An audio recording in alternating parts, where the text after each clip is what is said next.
نصیب کیا ہے اور ہماری تدبیر اور کوشش کیا ہے؟ کیا ہمارا نصیب ہی سب کچھ ہے تو پھر تدبیر و حکمت کا کیا فائدہ؟ مذہب کے موضوعات کی شاید سب سے بڑا پرابلم یہ ہے کہ ہر ایک موضوع اپنے اندر پورے مذہب کا بیج رکھتا، یعنی یہ جو آپ نے سوال کیا ہے یہ ایک سمپل اور اینگولر ڈسکشن نہیں ہے.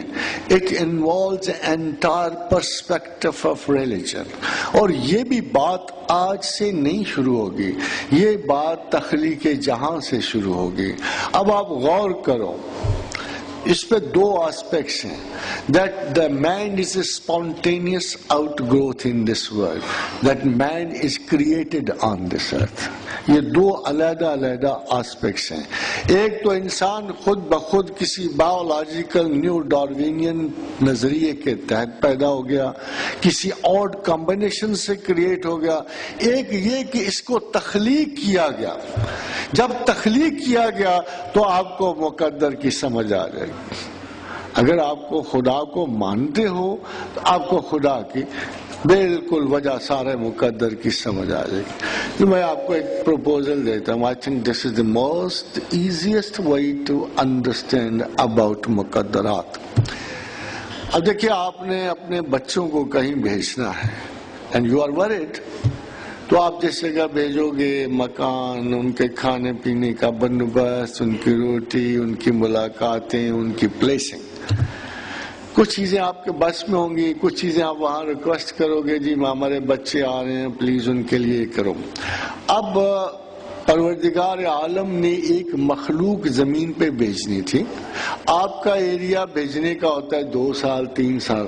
اللہ کا ایریا بھیجنے کا تھا پوری کی پوری زندگی، پوری نسل انسان. لیٹ سے کہ اس نے 12 بلین پیپل کیلکولیٹ کیے یا 20 بلین لوگ کیلکولیٹ کیے کہ میں نے زمین پر ان کی ارواح نے آنا ہے، وجود پکڑنا ہے، آگے جانا ہے. تو سب سے پہلے اس نے یہ کام کیا، بڑا کیاس ہو جاتا، انارکی پھیل جاتی. 20 ارب لوگ جو موجود ہوتے، کھانے کو کچھ بھی نہ ہوتا، تو لوگ ایک دوسرے کو مارتے کھاتے، اور ایک نسل ایسی یعنی سیلف ایٹرز کی پیدا ہو جاتی. تو اللہ نے سب سے پہلے قرآن میں یہ کہا کہ میں نے جن لوگوں کو بھیجنا تھا سب سے پہلے اسباب و اقوات زمین میں ان کے بارے میں پیدا کر دی، اسباب پیدا کر، ذرائع پیدا کر دیے. اب ان ذرائع میں خالی روٹی نہیں ہے، کیونکہ اگر آپ غور کرو تو جب شروع میں انسان آیا تو اس کو زمین بونے کا طریقہ نہیں پتا تھا، اس کو کسی قسم اس کو چکباک بھی نہیں پتا. سو نیچرلی وقت گزرنے کے ساتھ ساتھ پروفیشنز، جابز، کنڈیشنز، یہ سارے وہ پیدا کرتا چلا گیا اور لوگ ایڈہیر کرتے چلے گئے. ہاں، اس نے بندوں کو ایک کوالٹی بخش دی.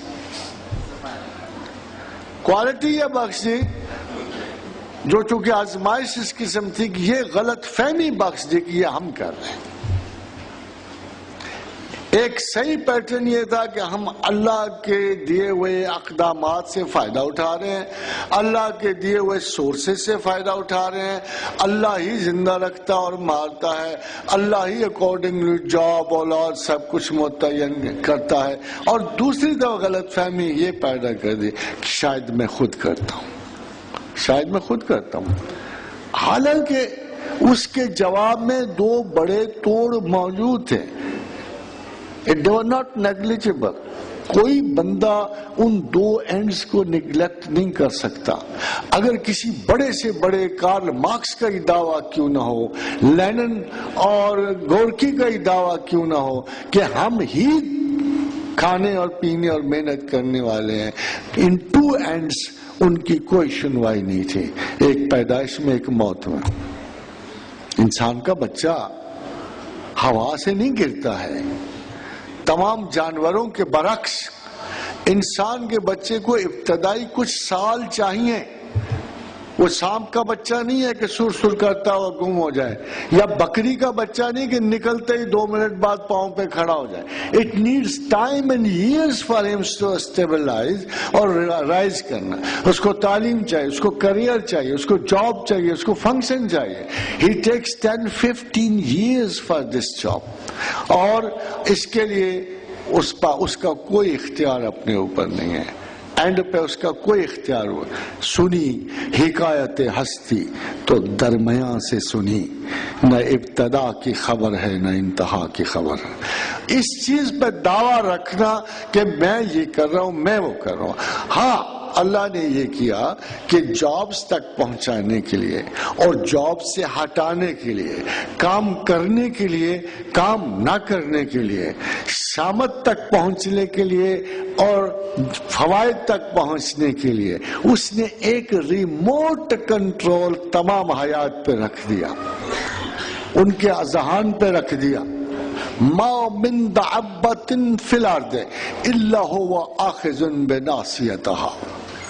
زمین پر ایسا کوئی زندہ حیاتور نہیں ہے جسے ہم نے اس کے ماتھوں سے نہیں تھام رکھا. یہ ماتھے کے پیچھے خواتین اب جو پتہ لگا کہ 4 برین ہوتا، ماتھے کے پیچھے ڈسیشن کرنے والا برین ہوتا ہے، ماتھے کے پیچھے انسان کا خلاق برین ہوتا ہے. سارے منصوبے یہیں سے اٹھتے ہیں، سارے ڈسیشن یہ. اللہ میاں نے بڑے ہی باکر ہوا ماکر اللہ ایسی کلیورلی کنٹرول وہاں رکھ دیا کہ کوئی بندہ ادھر ادھر سے نہ جائے، فوراً کھینچ لیتا، ادھر سے شراب خانے کو جاتا ہوا مسجد لے جاتا ہے. یہ ٹیسٹ کنٹرول ہے جو ہر حیات کا اللہ نے اپنے ہاتھ میں رکھا. اور خواتین و حضرات، according to the latest psychological discoveries, آپ کوئی کام مرضی سے نہیں کرتے ہو. اب تو میرے خیال سائنسز بھی اللہ کی تائید میں اتر آئیں. بہتر ہے ہمارے ہاں کے ادھورے دانشور بھی اپنے ہتھیار پھینک دیں کہ انہوں نے بہت لمبی ریسرچ کے بعد ہی کہا ہے کہ کوئی انسان اپنا فیصلہ آپ نہیں کرتا.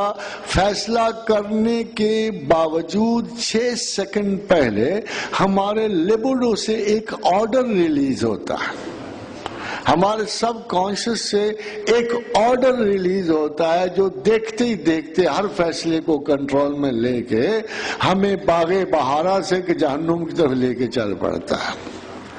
اور یہ بڑا نیچرل ہے. It is under the process of discovery and research, but finally it's going to be confirmed کہ آپ کے تمام ڈیسیشن اسی سب کانشس بڑے ان نیچرل آرڈر سے رول ہوتے ہیں. یعنی 6 قدم پہلے آپ کے تمام فیصلوں میں 6 قدم حائل ہیں، اور یہ 6 قدم پہلے کیا سے کیا نہ ہو جائے یہ اللہ جانتا ہے. وہ جو اپنے اس ما من دابۃ فی الارض الا هو آخذ بناصیتها وہاں سے یہ حکم ایشو کر کے جبر و قدر کا مطلق فیصلہ کر دیتا ہے. پروفیسر، تمام سلاسل میں تصور شیخ کو بنیادی نقطہ قرار دیا جاتا ہے، اس کے بارے میں وضاحت فرما دیجیے. اور دوسرا یہ ہے کہ کیا صوفی بننے کے لیے کسی سلسلے کی بیعت کرنا ضروری ہے؟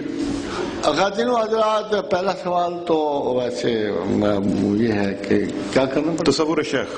تصور شیخ اصل میں تصور شیخ ہے ہی کچھ نہیں. اس کو ہم کہتے ہیں آئیڈینٹیفیکیشن پروسیس. آئیڈینٹیفیکیشن. میں چاہتا ہوں کہ میں اللہ کی طرف جاؤں. میں نے دیکھا کہ جو شخص، میں نے بہت سارے لوگوں میں تفریق کرنی ہوتی ہے نا کہ یہ اس کا بڑا اچھا سوٹ تھا مگر یہ اللہ تک نہیں پہنچا، اس نے واسکٹ پہنی ہوئی تھی یہ بھی نہیں اللہ تک پہنچا، یہ دھوتی پہنے ہوئے تھا یہ بھی نہیں پہنچا. تو میں نے دیکھنا ہوتا ہے کہ یار ان میں سے کوئی ایسا شخص ہے کہ جو اللہ تک پہنچا، اس کا ایک مخصوص ڈھنگ تھا، مخصوص طرز تھی، مخصوص روایت تھی، مگر زیادہ تر صفات کے لحاظ سے میں دیکھتا ہوں یار یہ شاید دھیمے مزاج کا تھا اس لیے اللہ تک پہنچے، یہ وسیع ظرف تھا شاید اس تک. تو میں کوشش کی آپ پہنچ